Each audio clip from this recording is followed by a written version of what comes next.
Hola, buen día. El día de hoy vamos a estar hablando esencialmente sobre el conductismo. Para iniciar, bueno, me gustaría ir como primero hablando de este tema y luego vamos a entrar a los siguientes. Libre asociación condicionada. Es decir, cuando se habla, por ejemplo, de la asociación, mm, este tema es muy interesante porque podemos decir que la libre asociación, justamente, por ejemplo, en terapia, que es hablar de lo que se te venga a la mente con respecto a alguna situación o alguna cuestión, pues tiene justamente la palabra libre, porque es justamente ir buscando las relaciones aparentemente no lógicas o que no estaban conectadas anteriormente de forma explícita o consciente. Y en ese sentido, yo diría, pues es que está condicionado a fin de cuentas. ¿Qué tan libre realmente es la libre asociación si tiene una intención, si tiene un objetivo? Y entonces saqué 4 conclusiones que podemos, o 4 categorías que podemos revisar. Por ejemplo, la primera es el método de Cantinflas. Ese método justamente tiene la intención, por ejemplo, de defenderse de la autoridad al estar hablando, pues simplemente usando la libre asociación, como también obviamente el efecto cómico de Cantinflas para sus películas. Em, es interesante porque justamente va guiado, va condicionado, es decir, las cosas que va, o sea, hasta cierto punto podemos decir lo que va maquinando o en lo que va pensando y las diferentes cosas que va asociando Cantinflas son aleatorias, son libres, pero sí tienen una intención, sí van guiadas hacia un objetivo. La segunda, por ejemplo, hablemos del rap, del freestyle o de este fenómeno en donde simplemente voy rapeando lo que se me viene a la mente con un instrumental y en contra de mi competencia, por ejemplo, en contra de otra persona. Entonces, en esas situaciones, la intención, por ejemplo, es más que clara, que es, o sea, sí hay libertad, pero también estoy tratando de rimar. O sea, mi intención es que cada final de oración tenga rima o tenga esa asociación rítmica y de rima con la previa línea y con la línea que sigue, ¿no? Entonces, ahí la intención, entre otras cosas, como por ejemplo, humillar a mi competencia, meterle flow a los, es decir, que fluya, que sea rítmico, que haya melodía en cómo lo estoy diciendo, pero también tiene esa parte de libre asociación. Aquí yo dije, es que incluso hay personas que, por ejemplo, tienen años practicando esto del freestyle, ¿no? Creo que hay otra palabra del rap libre o del rap así que no lo escribes, o sea, simplemente es lo que como el rap improvisado.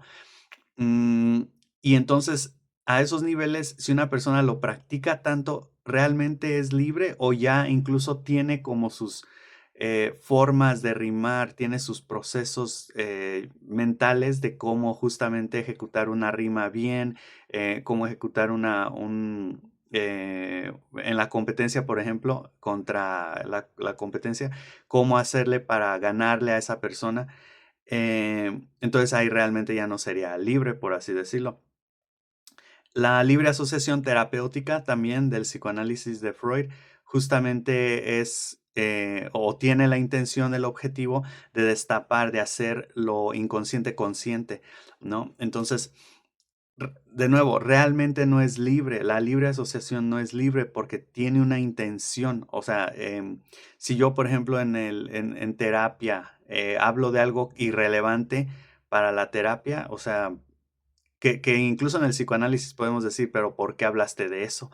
Sí es irrelevante, pero ¿por qué ahorita si estábamos hablando de tu infancia, ¿por qué mencionaste ahorita la química? Cuando la química no tiene nada que ver con nada de eso, ¿no? O sí, entonces ahí puede ser interesante. O en el rap, por ejemplo, hablar entonces no sé, de repente decir, hoy me levanté, me cepillé los dientes y así, o sea, la gente va a decir, ¿qué? Incluso también si no rimas, ¿no? Cantinflas también, o sea, sí cantinflear, pero no para defenderse, sino más bien cantinfleando en el sentido de que se está incriminando incluso, como diciendo, sí, yo tuve la culpa y lo hice por esto y estas razones y así, y va cantinfleando. Entonces, sí hay límites, es lo que estoy diciendo, entonces realmente no es libre. Y la cuarta parte o la cuarta categoría en la que pensé era dominar, que esto es algo que yo, se puede decir, he hecho y es hablar por hablar, pero en un sentido como para dominar justamente la conversación, conquistar, controlar. Em, yo diría hasta cierto punto esta es la más libre porque realmente no tiene una intención, aunque sí tiene como la intención ahí por ahí que yo he detectado de repasar. Vas repasando lo que has estado estudiando o viendo en estas últimas semanas o meses o días y de eso justamente empiezas a hablar. Entonces, esa es una forma también de cumplir, por así decirlo, con ese objetivo de repaso y al mismo tiempo tiene la intención o tiene este elemento como de libertad o de libre asociación, pero de nuevo no está tan restringido porque el objetivo es dominar a cualquier costa. Entonces, al menos que, por ejemplo, estés hablando de algo que, o incluso que estés hablando de la intención que estás teniendo, pues sí, sería un poco limitante en ese sentido. Mm, luego, ¿por qué hablar es de locos? Y la importancia del diálogo interior. Podemos decir que, bueno, cuando las personas dicen, es que esa persona estaba ahí, hable y hable y hable como loca. O tú y yo estamos aquí, no me acuerdo en dónde vi esto, pero sí era como que tuve esa idea. Esas dos personas están ahí en esa serie hablando como locos.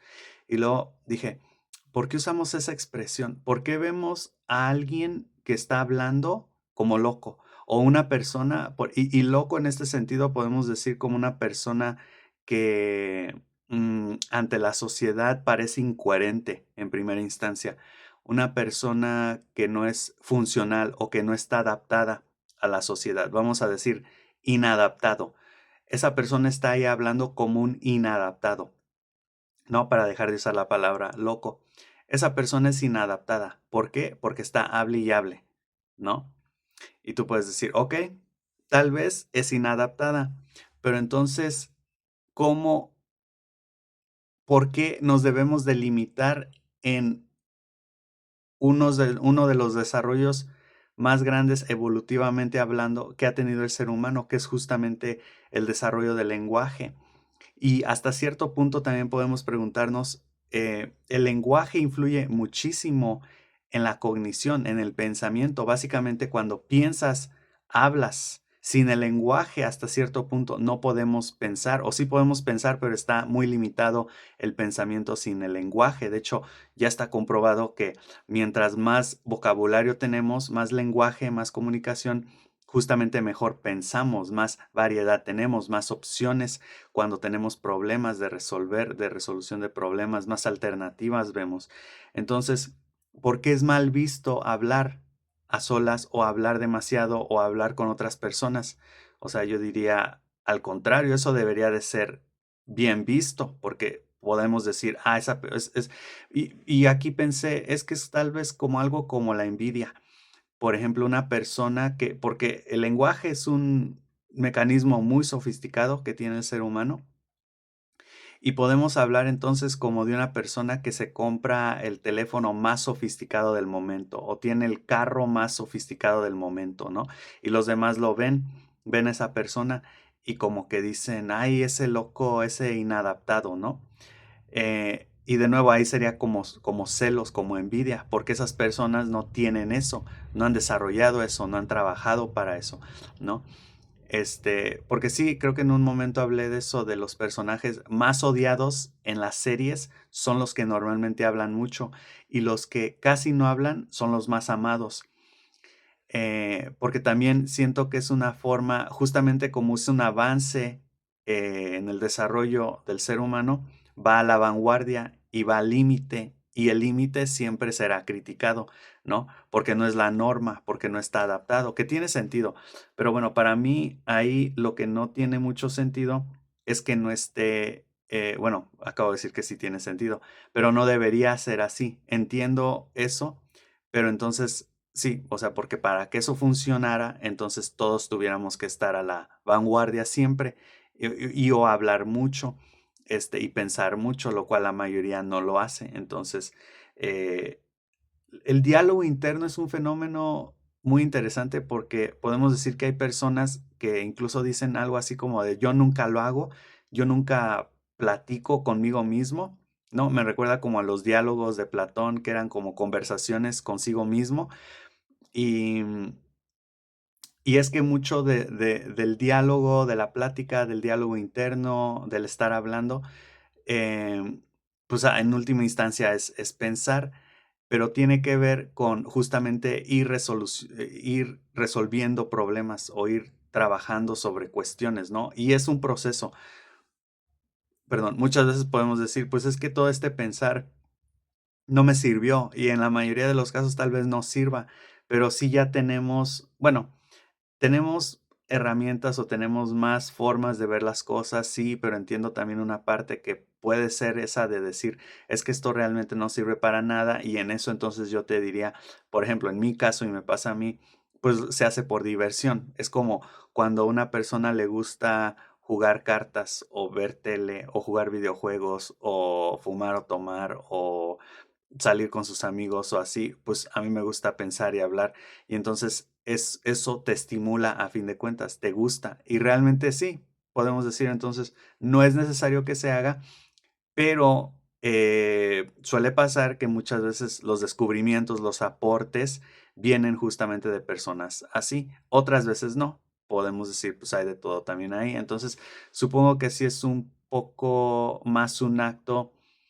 Estaba viendo esta palabra que decían en inglés, self-impressed, que es como estás impresionado contigo mismo, ¿no? Como con tus pensamientos, que lo estaban diciendo de Jeffrey Epstein, que era una persona en sus entrevistas que acaba de sacar, que era como una persona que se impresionaba con lo que estaba contando de sí mismo, ¿no? Y obviamente ahí empiezan con los términos conducta narcisista, rasgos narcisistas y así, ok, está bien. Pero sí, podemos dejarlo ahí entonces, aunque creo que sí es importante que las personas lo hagan, simplemente por el hecho de tener esa práctica y tener esa herramienta disponible ahí. Ok, problemas futuros, presentes, colectivos e individuales.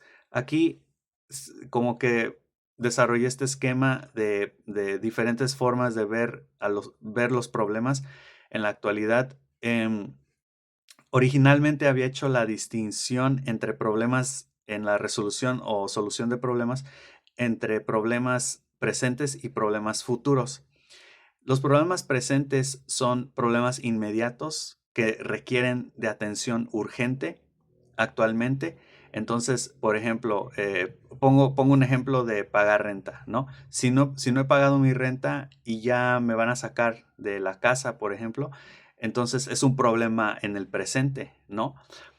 Pero si regresamos al pasado, podemos decir que todo problema del presente, bueno, no todo, pero muchos problemas del presente originalmente eran problemas del futuro. Entonces, por ejemplo, si pierdo mi trabajo o si gano menos dinero y no puedo pagar mi renta, pues causa y efecto puedo empezar a ver que eventualmente voy a terminar sin dinero para pagar mi renta y voy a terminar en la calle, por ejemplo.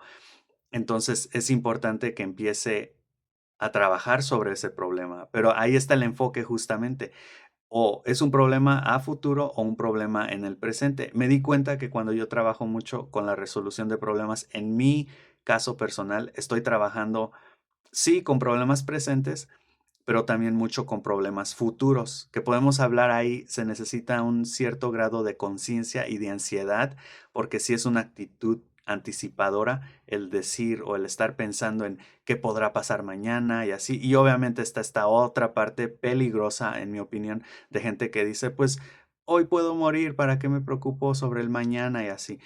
Y yo digo, sí, pero, o sea, ayer pudiste haber muerto y no estás muerto, entonces, o sea, soluciona los problemas, porque si no, va a llegar mañana y vas a tener ese problema en el presente. Y lo que terminas Aquí está la desventaja de hacer eso, porque podemos decir, don't worry, be happy, no te preocupes. Si tienes solución, ¿de qué te preocupas? Si no tienes solución, ¿de qué te preocupas? Pero no, así no es la cosa.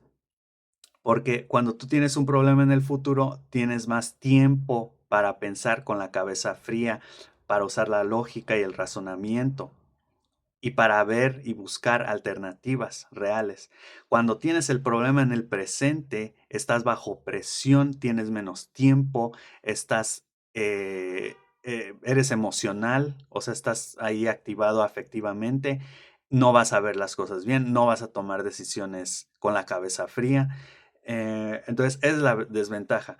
Ahora, los problemas colectivos versus los individuales. Los colectivos son problemas, bueno, los individuales ya puse dos ejemplos, que es como el ejemplo individual del presente o el ejemplo del problema individual del futuro. Lo mismo pasa, pero a nivel colectivo. A nivel colectivo podemos hablar de problemas en el presente, pero colectivos, por ejemplo, de mi comunidad, de mi país, del mundo, de la humanidad, ¿no? Problemas que tenemos ahora, ahorita, ¿no? Y también podemos hablar de problemas que si no solucionamos ciertas cosas van a desencadenar en otras problemáticas. Creo que uno de los más famosos, pero lo mencioné con mi video de Al Gore refutando el mito del calentamiento global. Justamente ese es un problema que proyectan mucho a futuro, que en sí ahí la intención es como generar miedo.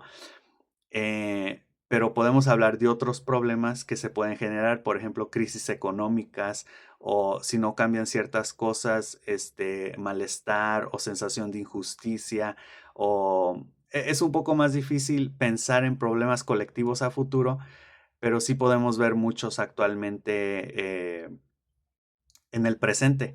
Y entonces aquí es importante hacer esta distinción porque cuando la gente habla en comunidad o en grupos, suele hablar exclusivamente de problemas colectivos del presente o del futuro.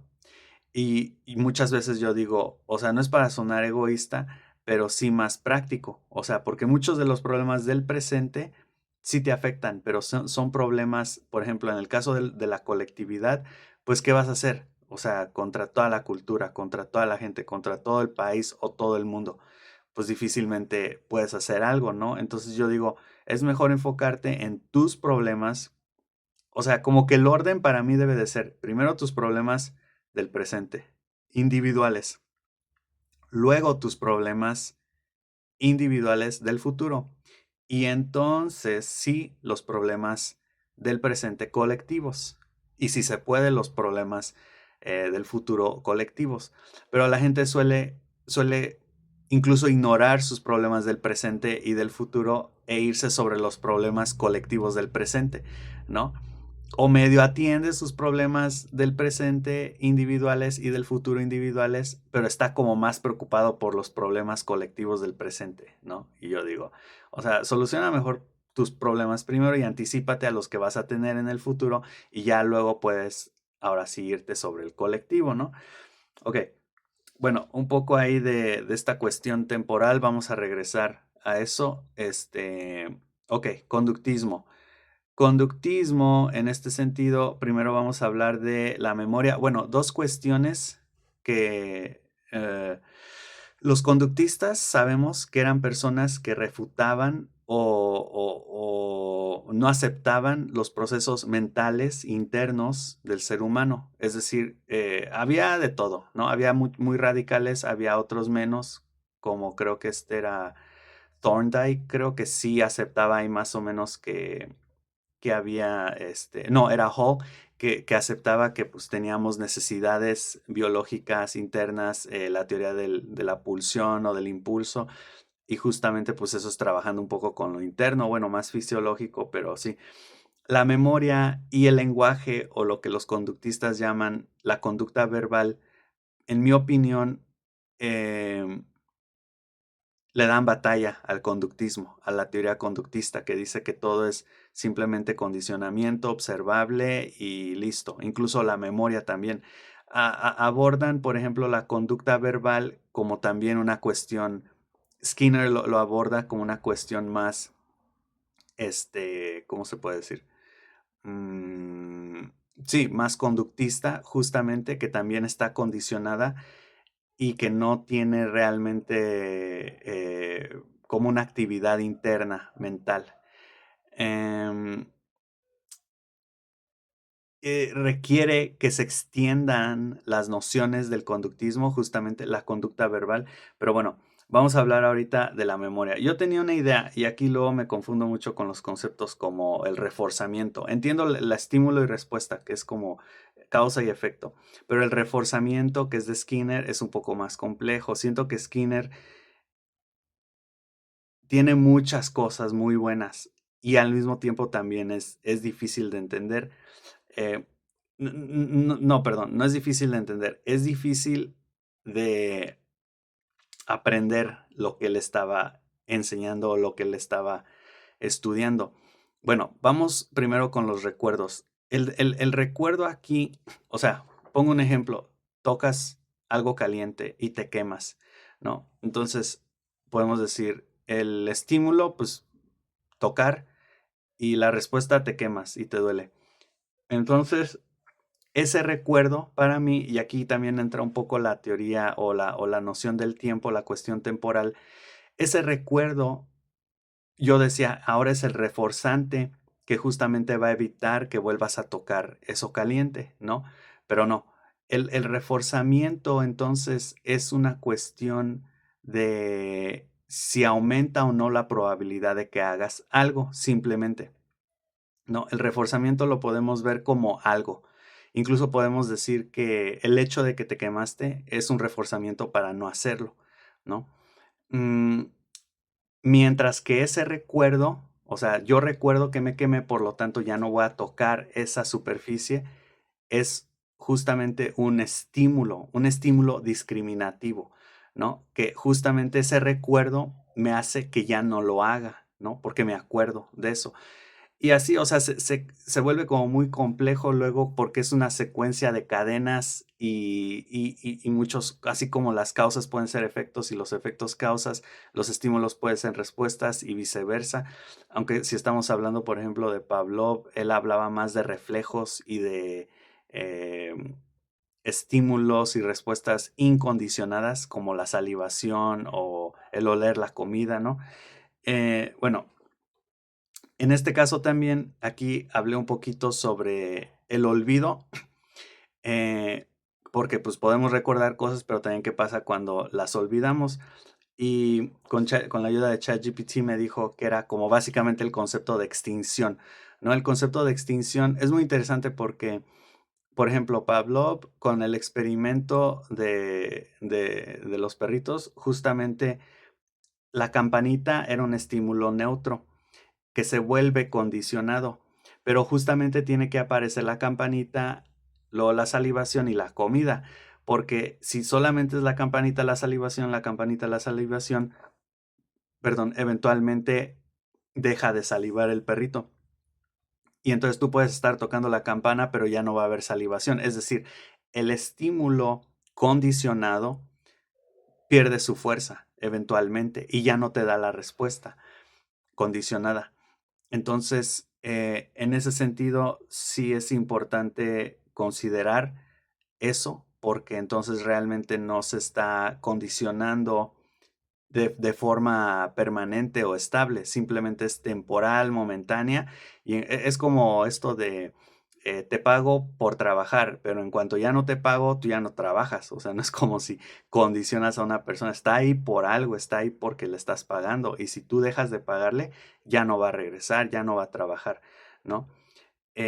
Bueno, el olvido es interesante porque sería la contraparte de la memoria o del recuerdo. El recuerdo justamente es estar pensando en algo que pasó y tomando decisiones con base a ello. El olvido entonces sería debido a no recordar las cosas, incluso que te puede llevar a repetir errores o a repetir ciertas conductas del pasado por olvidarlas, por olvidar lo que pasó, ¿no? Entonces, incluso podemos hablar de un reaprendizaje. El olvido puede conducir a un reaprendizaje de lo que olvidaste, ¿no? Por así decirlo. Y obviamente se olvida por falta de reforzamiento, de estar, por ejemplo, practicando, se puede olvidar un idioma, se pueden olvidar los conceptos que viste en la universidad y entonces ya cuando los ves años después dices, ah, sí me acuerdo más o menos, pero no exactamente, tengo que repasarlo, ¿no? Em, entonces aquí también entra la historia. Muy interesantemente estábamos hablando de la historia ayer con el grupo de Café Filosófico y pues sale esta idea, ¿no? Muy común de los que no conocen la historia están destinados a repetirla, ¿no? Y yo digo, o sea, no con conocer la historia, es de nuevo, es como ver, les comentaba, es como ver una fórmula matemática que está ahí y te digo, ok, ya te la enseñé, ya la aprendiste, ahora ya quito la fórmula matemática, te doy los ejercicios, hazlos, ¿no? Y tú dices, pues nada más vi eso una vez, ¿no? Entonces, que de nuevo iría como de la mano con esta idea del reforzamiento, o sea, si solamente lo ves una vez, ¿realmente lo estás aprendiendo? Y la historia aquí entonces tiene relación con el condicionamiento porque nos puede llegar, o sea, hay cosas que nos condicionan de por sí, ¿no? En nuestro día a día. Ahora, si aprendemos cosas de la historia o de nuestra historia o la historia en general, eso también nos puede condicionar a actuar o no de ciertas formas, ¿no? A tener ciertas conductas. Si no tenemos la historia, entonces estaríamos destinados, o como dicen, creo que sí dicen destinados a repetirlo. No sé, tendría que depender de las circunstancias, pero lo mismo yo creo que si tenemos también el conocimiento de la historia, aún así se puede llegar a hacer lo mismo. O sea, porque no es como si dices, oh, yo ya vi que esta persona hizo esto y le fue mal, entonces yo no lo voy a hacer. No, o sea, hay gente muy optimista que puede decir, no le funcionó a esa persona, pero a mí puede que sí me funcione, ¿no? Entonces lo voy a intentar aún así, aún sabiendo que antes no funcionó, ¿no? Que ahorita comparan Trump mucho a Hitler en ese sentido de que dicen Hitler tenía estas conductas, no le funcionaron y ahora Trump está haciendo cosas parecidas. Ya sabe que el autoritarismo, el populismo, ya sabemos que históricamente no funciona, aunque podemos también preguntarnos de casos en los que sí ha funcionado, ¿no? Como estábamos hablando de la cuestión de violencia, cómo reducirla y entonces yo decía históricamente cómo se ha reducido en otros lugares del mundo, en otros momentos de la historia, cuando hubo altos niveles de violencia, por ejemplo, cómo se resolvió ese problema. Estaría interesante también ver ahí y entonces hacer como una analogía, o sea, es decir, ver todos los casos, casos que nos favorecen, casos que no nos favorecen, para no caer en el sesgo de confirmación justamente. Bueno, aquí entramos con el cambio de asociación, lo cual es algo muy interesante, que se conoce también como interferencia o hay ahí un componente de interferencia. El cambio de asociación, muy interesantemente lo dijo un estudiante, lo ejemplificó, bueno, lo ejemplificaron varios, pero me acuerdo que era como esta idea de recibo un mensaje de una persona con la que estoy saliendo y me pongo feliz, ¿no? Luego rompemos, ya no estamos saliendo, hubo una ruptura amorosa, pero seguimos siendo amigos, lo que sea. Y entonces recibo un mensaje de esa persona, pero ahora bajo estas nuevas circunstancias y entonces ahora me genera como tristeza, por ejemplo. Entonces, en este sentido, estaríamos hablando de un cambio de asociaciones. Es decir, tú puedes condicionar o condicionarte justamente para dar cierta respuesta, ¿no? Ante cierto estímulo, pero eso eventualmente puede cambiar también. Es decir, el estímulo puede, lo que te genere cierto estímulo, es decir, tu respuesta puede cambiar. Y en este caso estaríamos hablando más que nada como de un cambio de significado semántico, emocional, afectivo, aunque podemos pensar en qué otro tipo de cambio ha habido. Por ejemplo, vamos a pensar en un papá que llega y saluda a sus hijos, ¿no? Y dice, hola, ¿cómo están? Y los niños felices, ¿no? Y entonces ahora, bueno, es que este es un ejemplo parecido al otro, pero los regaña, ¿no? Está súper enojado con ellos, los regaña y se va a trabajar. Y llega en la tarde y les dice, hola niños, y los niños así como, y hay una diferente respuesta, ¿no? Entonces hay cambios por asociación, hay cambios. Es interesante analizar este punto porque en el cambio de asociaciones, justamente, en los cambios de asociación, justamente vamos alternando o vamos modificando la forma en la que vamos respondiendo ante estímulos debido al cambio de circunstancias contextuales. Conforme van cambiando, no, más bien porque ahí debe de haber un entre, ¿no? Si tú respondiste así ante este estímulo y ahora respondes de otra forma ante este estímulo, tuvo que haber cambiado algo y entonces, ¿qué cambió? ¿Y por qué cambió? ¿Y en qué consiste ese cambio? ¿No? Que ahí se puede decir, pues también hubo un estímulo que te generó una respuesta, por ejemplo, adversa, como el regaño de los papás.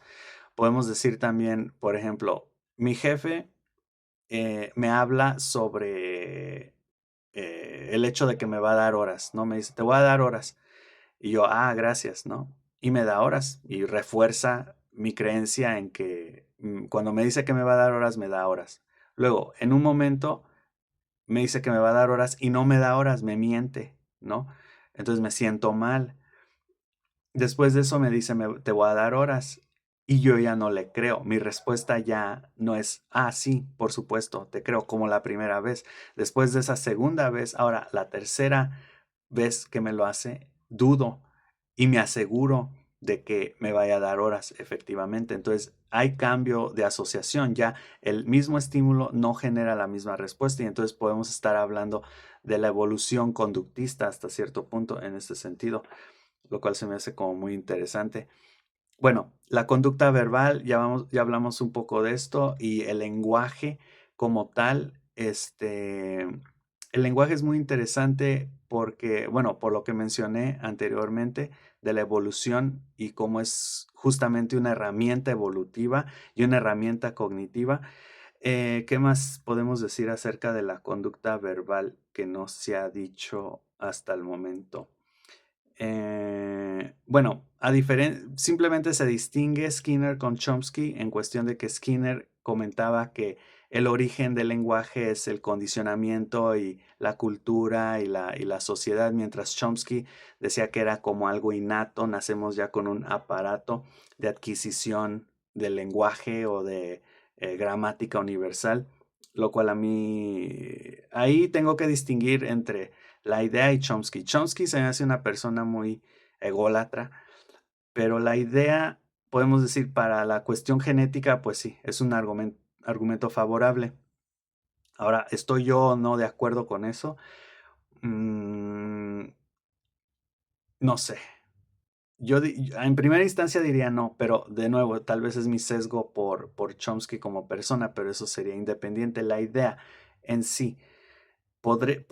Está interesante, ¿no? O sea, podríamos tener un aparato que nos ayuda justamente a adquirir, tal vez, e incluso podemos entonces hablar de diferentes aparatos simbólicos, psicológicos, fisiológicos, mecanismos internos que nos ayudan a aprender no solamente el lenguaje entonces, sino una diversidad de cosas.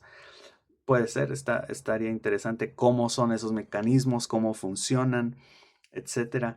Entonces creo que por la conducta verbal, bueno, sí, y simplemente creo que la idea aquí era tratar de refutar o como dicen en inglés, poke holes o sí, como hacerle hoyos, agujeros a la teoría conductista utilizando el concepto de memoria y conducta verbal o lenguaje. O sea, como decir entonces, ¿cómo es que aprendes el lenguaje? ¿Cómo es que lo utilizas? Me estás diciendo que todo acto de conducta verbal está condicionada, el mero hecho de que yo ahorita esté diciendo lo que estoy diciendo en la forma en la que la estoy diciendo es condicionamiento entonces, o no hay ahí una forma libre de ahorita decir y luego y luego o por qué dije y luego y luego o y no y luego y luego a. O sea, no sé, ahí ya nos metemos con cosas como más metafísicas, siento. Em, la cuestión del tiempo. Aquí, en primera instancia, está la contigüidad de Guthrie. Y en este sentido, me parece muy interesante porque él rechazaba las ideas de necesidad de ejercicio, la ley de ejercicio, por ejemplo, de Thorndike, o el estar repitiendo y repitiendo y repitiendo las cosas para reforzarlas. Él decía, en cuanto una respuesta y un estímulo, o sea, suceden, básicamente suceden al mismo tiempo. Entonces, aquí es muy interesante porque sí, yo creo que inevitablemente entramos en una cuestión psicológica afectiva. Yo puse un ejemplo que era el de, y voy a ver si hay ejemplos clásicos de esto. Yo ponía un ejemplo de la primera vez que se le regaña a un niño, ¿no? Vamos a decir, un niño tira sus juguetes y se le regaña. ¿Por qué tiraste? No, y el papá tal vez estaba súper enojado por otra cosa, o la mamá, y regañan al niño. Y entonces el niño asocia el tirar juguetes o portarse mal o cualquier conducta que haya hecho con el regaño y aprende, o sea, dice, por contigüidad, por asociación inmediata, o sea, no hay necesidad de que lo regañes una y otra vez para que aprenda que sí.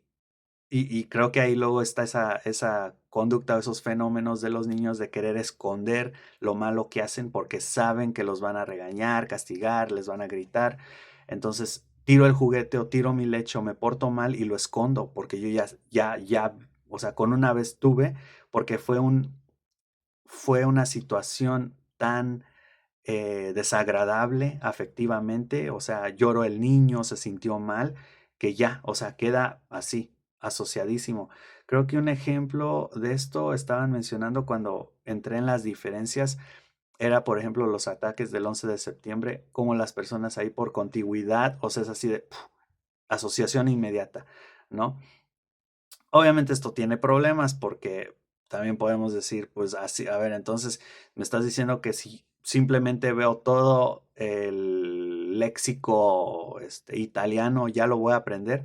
O sea, por así, por contigüidad, pues no. O sea, necesitas la práctica, necesitas justamente reforzarlo, pero supongo que es una parte del conductismo, es una parte del aprendizaje por asociación, que es algo que se da de forma inmediata, pero sí siento, creo que no lo decía Guthrie, pero creo que sí es importante justamente considerar lo emocional, o sea, de que ahí hay un elemento de carga afectiva muy elevada o muy alta.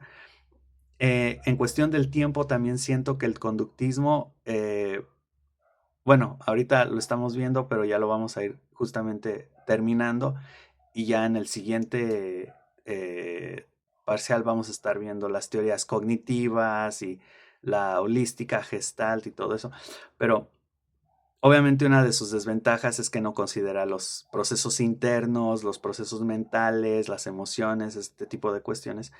Pero podemos decir que también el conductismo funciona al inicio de cualquier eh, por ejemplo, podemos hablar de cualquier interacción social, ¿no? O cualquier inicio en cuestiones sociales.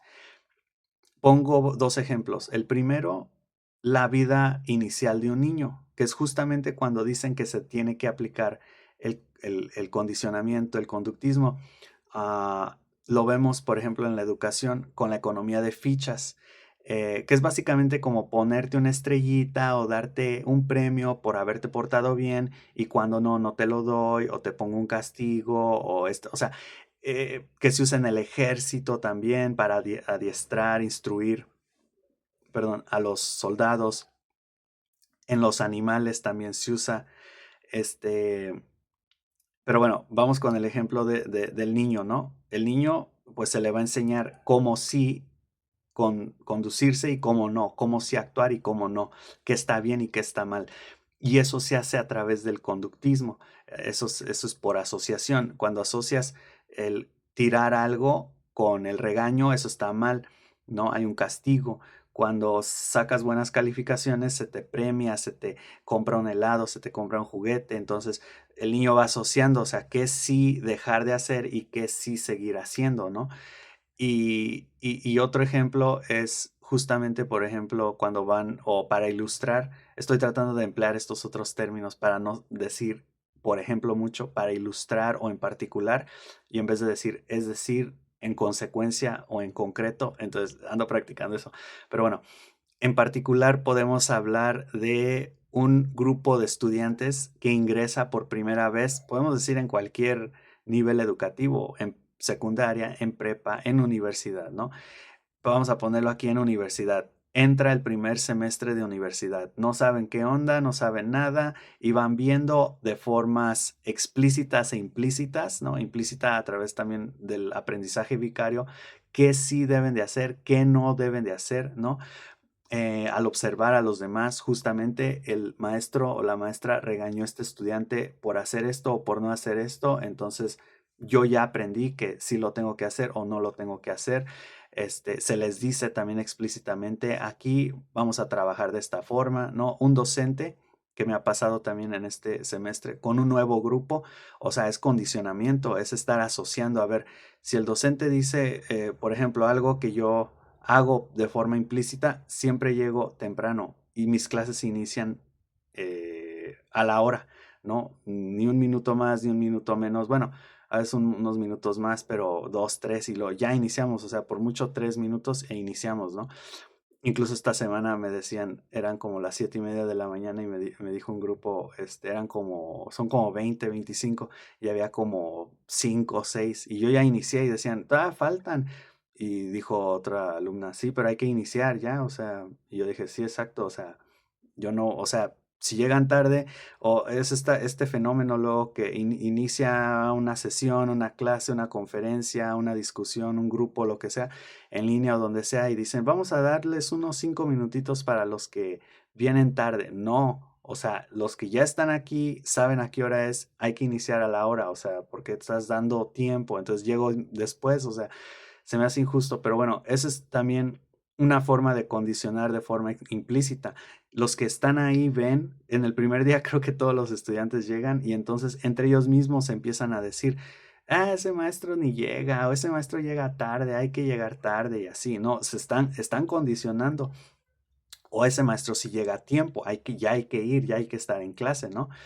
Entonces, justamente así es como se dan esos condicionamientos. Y yo diría entonces la aplicación real del conductismo es al inicio de esos eventos. Incluso ahí también podemos hablar de los ritos de iniciación, interesantísimo tema, y decir, se condicionan a las personas también por ejemplo, las novatadas cuando van iniciando en alguna cuestión y entonces tú entras, desconoces, ¿no? Y creo que ahí incluso la persona pide el condicionamiento, o sea, ¿cómo se hacen aquí las cosas? Que es una pregunta conductista, o sea, ¿cómo me debo de comportar aquí? ¿No? Realmente es importante que asista a todas las juntas o realmente no importa, entonces no voy a todas. Sí tengo que checar mi entrada o realmente no.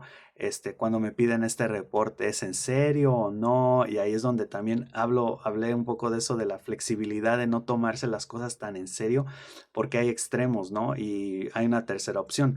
Un extremo es tomarse las cosas súper en serio, hacer exactamente todo al pie de la letra, incluso si es innecesario. Y otra es, pues nunca hacer nada, ser completamente irresponsable. De nuevo, un poco como la solución de problemas o problemas a futuro versus en el presente. Pero siento que hay personas con, el tercer elemento ahí sería estas personas como un poco más equilibradas que ya pudieron discernir. Y entonces estoy hablando más específicamente en cuestiones como de cuando una autoridad te pide que hagas algo, por ejemplo, esto de venir a las juntas o sí, o sea, seguir ciertos reglamentos, ciertos lineamientos. Entonces tú dices, como en inglés, I know what I can get away with. O sea, yo sé que sí y que no, de nuevo, ahí está eso. Sé que esto que me están pidiendo, lo han pedido antes, realmente no es importante, o sea, X, ¿no? Pero sé que esto otro sí es importante, lo tengo que cumplir y así, o sea, como mañas, pero también siento que eso va muy de la mano con el conductismo y con el aprendizaje inicial. Podemos entonces debatir luego si el conductismo es relevante después o incluso ya muy a futuro. Yo diría que que funciona, por ejemplo, como resolución o solución de problemas, pero lo que pasa ahí es que una vez que tú estableces una forma de trabajo una forma de hacer las cosas, una forma de comportarse y cambias las cosas, va a haber mucha resistencia, muchísima resistencia, porque a la gente lo que le gusta es la familiaridad, el status quo, el saber cómo funcionan las cosas y entonces ya no tener que estar cambie y cambie y cambie las cosas, ¿no? Aunque decimos que vivimos en la era de los cambios y así, no, culturalmente seguimos siendo lo mismo.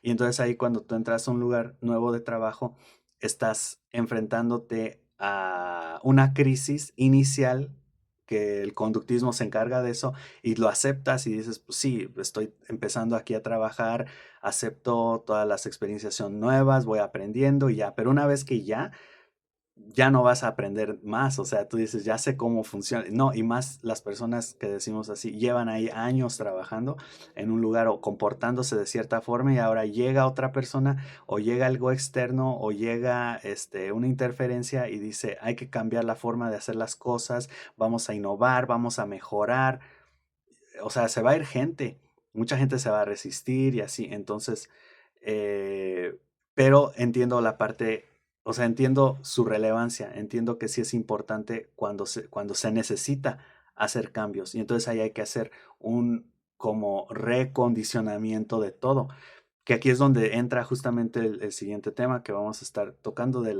bueno, ya lo tocamos un poco, que es el cambio de asociaciones y las nuevas asociaciones. Entonces, con cuestión al tiempo, podemos hablar también del conductismo en pasado, presente, futuro. Yo vi cómo era antes, entonces eso me condiciona a responder de cierta forma, o yo me imagino un mejor futuro y eso me condiciona a actuar de esta forma, o en el presente estoy viviendo esto y entonces tengo que responder así. También podemos hablar de eso. Aquí, bueno, las nuevas asociaciones no es mucho del cambio de asociación.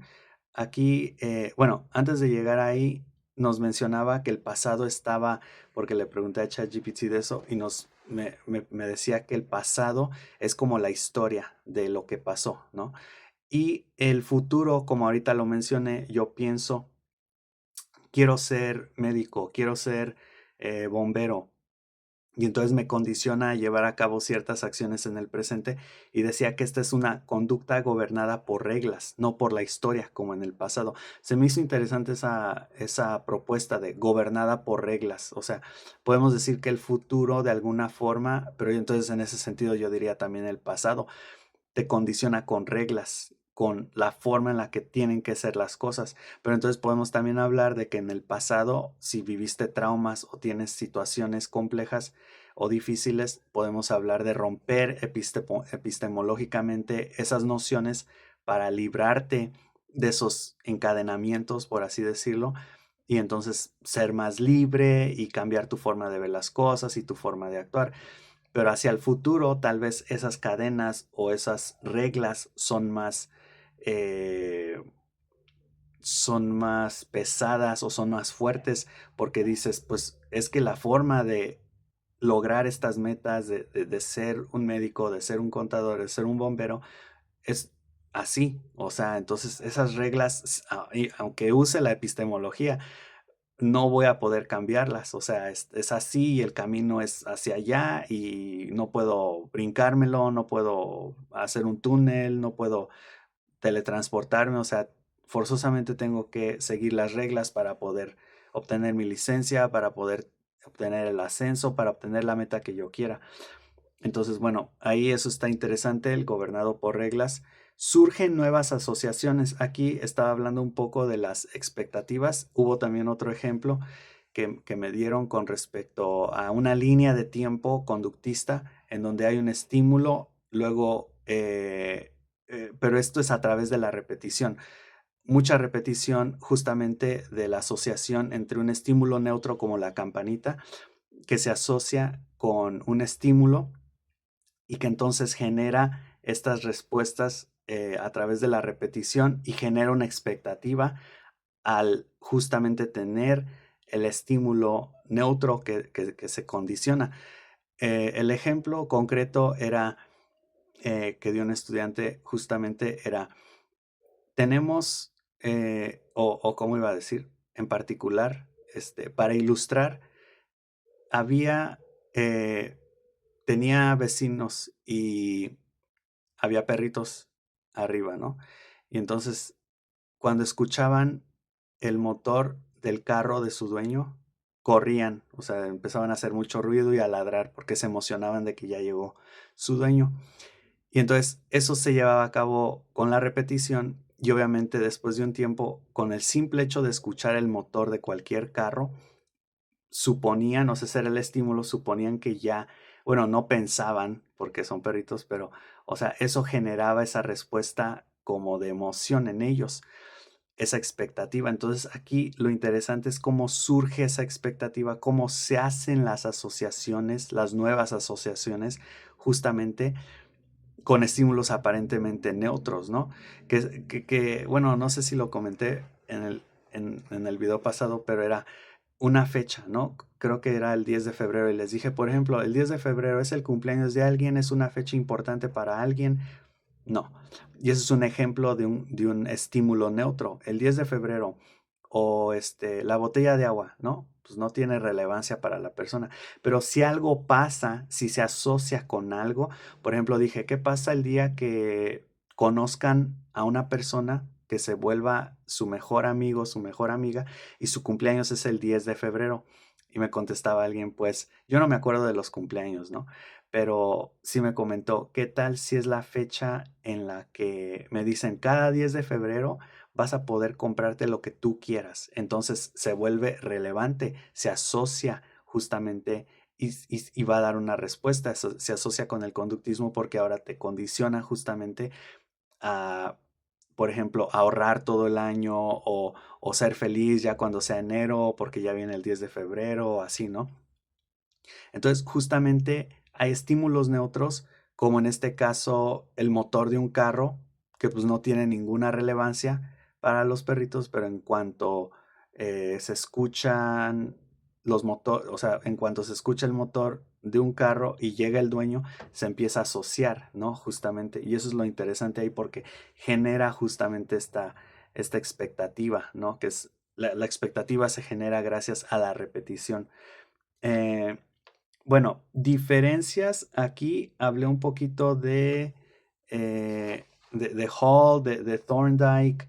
Todo esto inicia con John Locke. Entonces yo puse aquí como breve 7 diferentes. Bueno, John Locke no era conductista como tal, pero sí, por ejemplo, John Locke, empirista, Edward Thorndike, que era la ley del efecto, por ejemplo, este, Pavlov con su experimento también, Watson, fundador del conductismo metodológico como tal, Guthrie con su teoría también, en este caso de la contigüidad, creo que él era el de la contigüidad, Hall tiene su sistema y era más matemático. A mí cuando empiezan a hablar como en cuestiones matemáticas, yo digo, o sea, ¿cómo voy a multiplicar esta conducta por esta otra o así? O sea, no es muy claro ahí.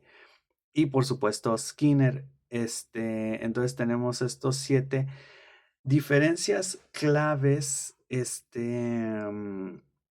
Sí hay diferencias, muchos de ellos simplemente como que aportaron conceptos característicos.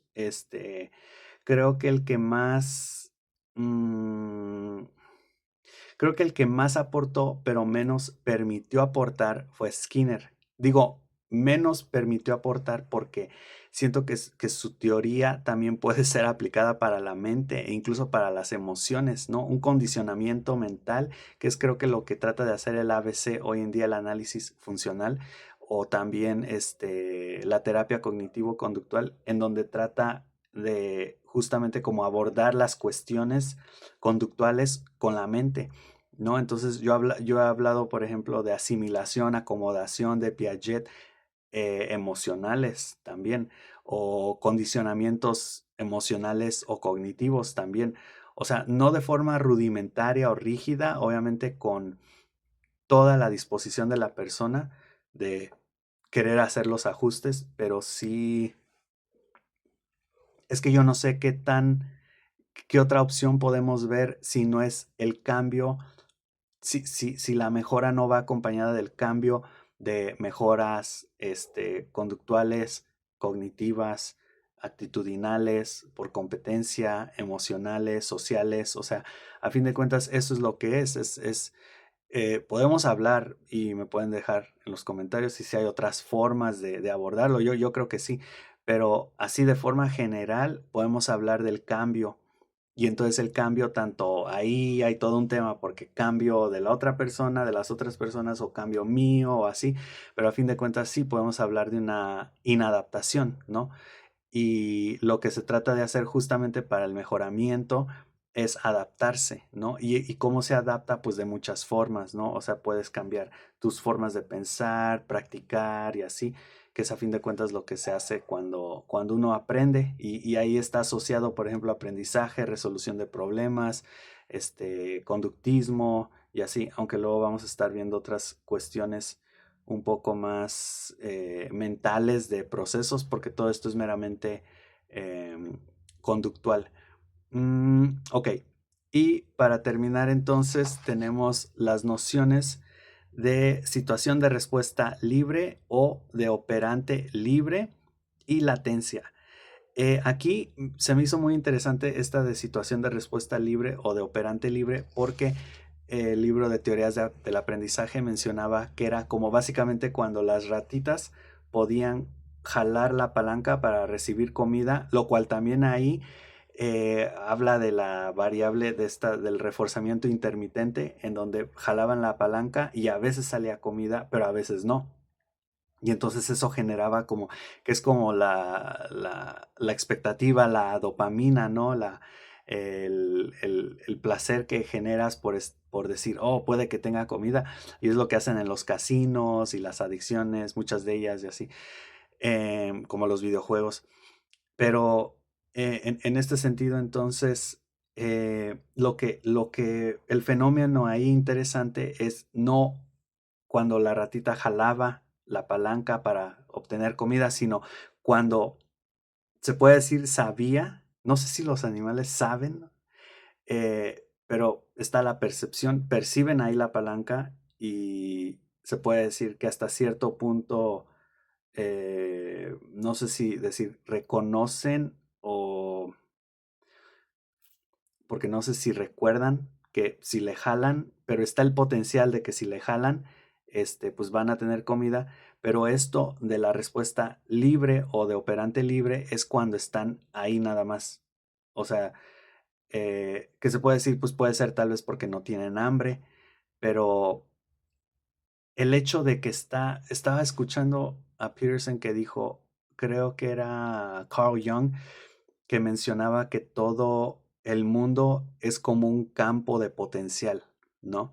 De aprendizaje, de lucha, de crecimiento, o sea, puro potencial. Y entonces me recuerda a eso, o sea, está ahí la palanca, se puede jalar, ¿no?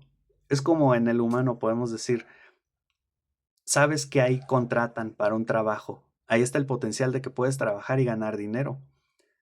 No vas, no buscas el trabajo ahí, pero ahí está el potencial, o sea, o ahí están rentando, ¿no? Ahí está el potencial o sea, pero como ese stand-by, esa posición como de, de espera, no, no de espera, pero de inactividad, es eso, o sea, y yo lo asocio un poco con el potencial, entonces también ahí nos podemos meter con la latencia, que es justamente el tiempo entre un estímulo y una respuesta, y por eso nos hablaba Thorndike de la contigüidad, creo que sí era Thorndike, no, Guthrie de la contigüidad, porque tiene que ver, y ahí está también un poco el factor temporal, tiene que ver el tiempo que pasa entre un estímulo y una respuesta. Había un ejemplo de una persona que cuenta un chiste, estímulo, y nadie se ríe, y ya después como de 5 minutos se ríe una persona porque le entendió al chiste.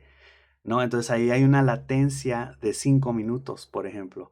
O esta noción que luego tuve una maestra cuando estaba en psicología que me pellizcó para ejemplificar estímulo y respuesta y yo no respondí, o sea, yo para nada le hice, o sea, hubo el estímulo, pero no hubo respuesta, o sea, yo dije, pues, ¿qué estás haciendo? O sea, y además yo no soy mucho como de responder ante situaciones así. Entonces ahí hubo una latencia permanente, infinita, demorada permanentemente, no hubo respuesta. Es decir, entonces se supone, bueno, de acuerdo a la contigüidad, que la respuesta más fuerte o el reforzamiento más fuerte va a ser el que más cerca esté al estímulo. Entonces, mientras más lejos está una respuesta de su estímulo, más débil va a ser, ¿no? Hasta cierto punto. Em, el libre albedrío o la libertad de la toma de decisiones, podemos decir nos podemos preguntar, ¿ahí se toma esa decisión de libre albedrío? O bueno, no se toma la decisión de libre albedrío, pero ahí se manifiesta el libre albedrío o ahí se manifiesta esa libertad cuando hay un estímulo, que ahí hablamos entre el estímulo y la respuesta sobre el ¿no? El organismo que decide, que es lo que nos dicen luego en autoayuda o en superación personal, ¿no? O sea, no porque tengas este estímulo forzosamente tienes que responder de esta forma, que ya ahí es para cambios de conducta y analizar la situación epistemológicamente. Bueno, digo pues, epistemológicamente, pero críticamente para cambiarla, ajustarla, modificarla, etcétera. Pero sí, metafísicamente o filosóficamente podemos decir, o podemos hacernos la pregunta, ¿qué tanto se manifiesta el libre albedrío en esa situación de respuesta libre o de operante libre? Porque a fin de cuentas esta cuestión nos lleva a la pregunta si realmente somos libres o no, ¿no? Que es lo que estaba mencionando al inicio de la libre asociación con intención. O sea, si estoy siendo libre artísticamente, pero incluso ahí lleva una dirección, lleva una intención, lleva un objetivo, ¿no? Y finalmente la latencia entonces puede indicar motivación. Eh, la latencia, ¿cómo puede indicar motivación? Ni siquiera recuerdo por qué anoté eso. Pero bueno, en ese sentido, cuando tú respondes o no respondes a cierto estímulo, podemos decir, bueno, sí tiene que ver con la motivación, porque hasta cierto punto tú decides por qué sí o por qué no responder. Y entonces, bajo esa como situación, creo que estoy buscando aquí el ejemplo porque traté de complementar un poco esto y decía aquí, la latencia en operante libre, que operante es como la conducta aprendida. Ahí es donde digo que Skinner fue un poco más allá porque él ya hablaba de aprendizaje, cosa que creo que también Thorndike lo menciona. Y este aprendizaje, o sea, conductas o respuestas que damos a ciertos estímulos, pero ya como más sociales, como aprendidos. En operante libre, la latencia puede indicar motivación. Entonces, si hay una latencia, si hay una demora o no hay demora, justamente indica, por así decirlo, qué tan motivados estamos. Y bueno, creo que hasta aquí lo vamos a dejar entonces.